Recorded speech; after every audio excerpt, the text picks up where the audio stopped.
Itong siya namin, saan ang siya? Hindi naman na saan na para sa labas? Sa poste. Saan sa isang Kasi itong siya namin sa baba, utang ina, pare. Sobrang nakakilabot. Isang one time na umuwi ako, teka, Friday night ba or Thursday basta.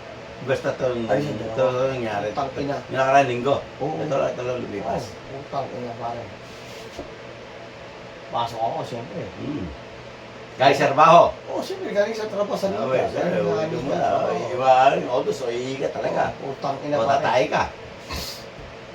Nagkataon pre, talagang masakit ang tiyan ko. Hindi, baka na, tatay ka talaga nun. Pagpasok ko pre, puta na lang inaabot ako pre. Bakit? Walang tao pero may tae. Ang laki pa. Putang ina niyan. Ito lang para sumusunod ng pre. May tamahe, di nagbuhos.